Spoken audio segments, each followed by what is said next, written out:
Good morning and happy Epiphany tide. So, this is still a time to celebrate, even if Christmas is over, even if Epiphany is over. You can tell I'm visiting my parents in Florida before my university restarts again for the semester. But we can see some hints about Epiphany in the way that we're reading the scriptures right now. So we call this ordinary time now. But different times in ordinary time have their own flavors. Remember, at the end of ordinary time, before Advent, we were already getting towards that Advent, what's the completion of the world going to look like story. Here at this part of ordinary time, we're beginning to unpack what just happened at Epiphany. You can see this in some Anglican churches that still talk about this as the weeks after Epiphany rather than just ordinary time. So, what was Epiphany about? Well, we had these readings on Sunday. The story of Epiphany, that's the most famous one about the three magi, the three wise people coming to visit Jesus in the manger and to show him off to the world. But we also had a couple of other readings. Yesterday, we celebrated the feast of the baptism of Jesus. Last Saturday, we had the reading, if you were there, from the wedding at Cana in the beginning of the Gospel of John, where Jesus turns water into wine, my students' favorite miracle. And there's a reason why they're grouped together. There's a reason why in the early church and still in the Eastern churches, Epiphany brings together all three of those stories: the Magi visiting, Jesus' baptism, the wedding at Cana. Because they're all about Jesus coming out. They're all about Jesus showing who he is to the rest of us and beginning to live out Jesus' mission.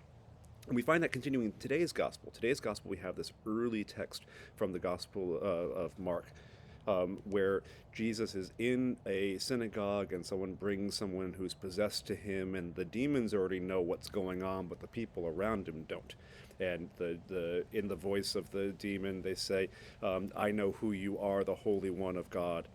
Now you can imagine Jesus maybe being a little bit in control here, but you can also imagine him being a little freaked out, a little concerned. One of the things that I find really comforting about these Epiphany readings is that instead of saying that Jesus sort of, in a kind of non-human way, automatically understood everything about himself and everything about God from the moment that he was born, instead had a process of figuring that out. So when he goes and gets baptized, that seems to be a big moment where he figures out a little bit more of who he is. When his mother asks him, "Hey, I need you to do this for me," he seems to figure out more of who he is. And we see that happening throughout Jesus' ministry, where he goes away to be with God and to find out a little bit more about where he is, who he is, and asks to make sure that he's following the will of his Father.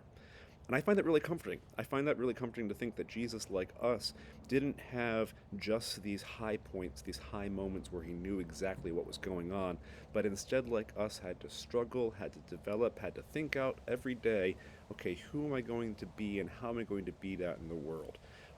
Coming out is a process. It's not just a one off. It's the same thing that when we have our sacraments, we have a process. So when you're getting married, those of you who are married know that the wedding is just the start of the adventure.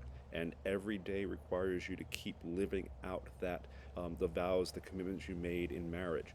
Those of you who are ordained know that getting ordained is just the start of the adventure, and every day requires you to keep making a conscious choice to live out that ordination. In your vocation as a teacher, as a worker, as a parent, you know that every day requires you to keep making that conscious decision each day to live out your faith. Jesus did that by living out each day his conscious decision to be and to live the mission that he knew that God had called him to, and he had to keep doing that.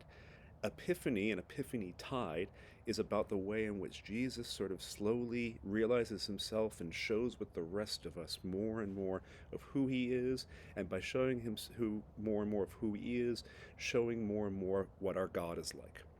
Now we are called to the same thing.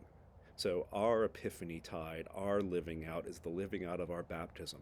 When we were baptized, it wasn't the just about a get out of jail free card or a get into heaven free card. It was the beginning of our vocation as Christians. And that requires, like a marriage, like a ordination, like being Jesus, the Son of God, that requires a decision every day to keep living out who we are. So that's something perhaps to celebrate about Jesus giving us a model, an example of how to do that. He modeled that by the way he went and prayed, that made prayer, and especially prayer where he was able to be alone with God, a central part of his identity. It wasn't just once. He kept going back off on a mountain or running away to get alone time with God. He also showed that by the way he kept every day living out through his service to others, through his miracles, which most of us don't have, but also through his commitment of love that those miracles expressed, just trying to every day be closer to the will of the God that he called his Father. So the opening prayer for today's Mass, the opening prayer for today's prayer asks that God may let us see what must be done and gain strength to do what we have seen. So that could be our prayer for today and for the rest of this Epiphany tide, is to ask God to give us the grace to see more and more who Jesus is, to see more and more who we are and how we're called to imitate Jesus, and then to give us the grace, the strength of the Holy Spirit to keep on doing what we've been called to do. Happy Epiphany tide.